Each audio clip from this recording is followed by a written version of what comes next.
Hello YouTube and welcome back to another episode of the Zone TV Movie Entertainment with your host, me and Jonathan, once again bringing you a new TV show that just came out. I figure I can just talk about it because this is pretty cool.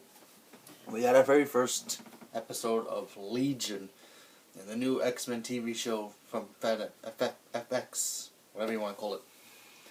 Gotta say, I enjoyed it. It's not exactly what you think it is, but then once you watch it, you will probably understand. If you don't know who, it's about the story about David, who's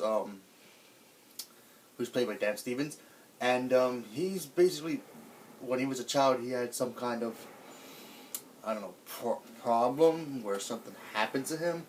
I don't want to give it too much away because this is a brand new show that just came out, so I want to give people a chance to watch it. But and he ends up in a mental hospital, and then he starts exhibiting abilities that nobody can understand. He can move things with his mind. He can, when he loses temper, he just, everything from furniture to basically whatever. So basically they put him in a mental hospital, and after college he starts developing these powers even more, and then even the government realizes that this kid is a mutant.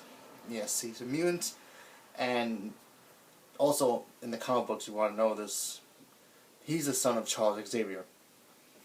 But in the comics, Charles Xavier doesn't find out until years later.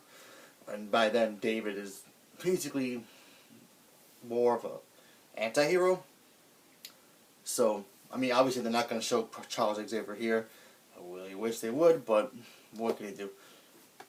But in this episode, it just shows basically what's David's doing while he's struggling to have these.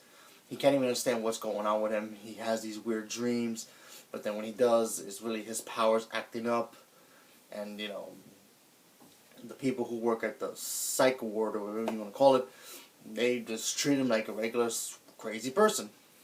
So even at point in time, he thinks he's crazy, but then he meets a girl played by Rachel Keller, Sydney, and he thinks, she's just like him. Maybe, misunderstood. She's kind of crazy too. She doesn't like to be touched. And they kind of form a bond.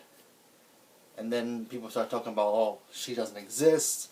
She's not there. She's in your head. And he's just trying to figure out what the heck is going on. But I gotta say, this show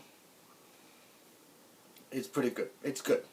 If you've never heard of, if you don't know the X-Men mythology of Legion, you might say that this show is kind of boring because it's kind of long and it does stretch out. It's an hour-long show, so it does have to tell the story about David and his origin, kind of. But you know what? This is going to be only 8 episodes for now, so that's fine. So maybe it'll get picked up for more. Who knows? But for so far, I liked it because it gave me more understanding of what his character was, especially from the comics. Because even though in the comics it's a little bit different, but still, I know a little bit about it from the comic, but not too much. So I'm kind of glad I get to watch this and understand more about his character. And the dude is like completely insane. He doesn't understand it. He doesn't know what he should do about it. He doesn't even know at this point. He doesn't even know he's a mutant. So, but the government does, and they want to use his powers and either get rid of him or use it for their own self-interests. And, yeah, like I said, very good start. Like I said, there wasn't too much action here, but I do get to see certain, things where his powers, and then you see other mutants in this show, and their powers. Gotta say, for an X-Men TV show, it's okay. It's not great, for the visual effects, but you know what, it'll get better.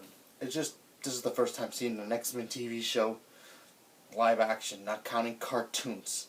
But not bad for his first try, so let's see what happens. I mean, who knows, this show could be good at the end of it, and it could get picked up for more.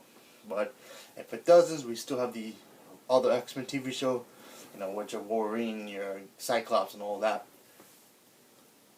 What else I took from this show, I think this takes place maybe in the 60s. Not too sure. It looks like the 60s because the way that people act and have the way that they dress looks like the 60s. So maybe this could be between First Class and maybe Days of Future Past. Who knows? Maybe obviously the Professor X is already there. They say it's the same universe as the X-Men movies, but I doubt we're gonna see any of them in the. Maybe we'll get mentions of them, but only time will tell. But I just want to say for a show, it's okay. For an X-Men show, not bad.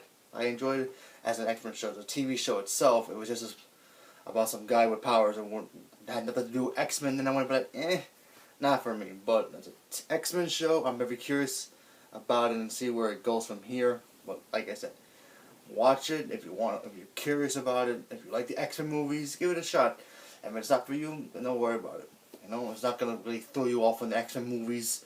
It's not gonna really be tied in there with it. It's like Agents of S.H.I.E.L.D. If you ever watch Agents of S.H.I.E.L.D., it's in the same universe, but they never hardly ever mention the Agents of S.H.I.E.L.D. in the Marvel movies. So it's kind of like that, where it's in the X-Men universe, but the X-Men movies won't acknowledge that it is.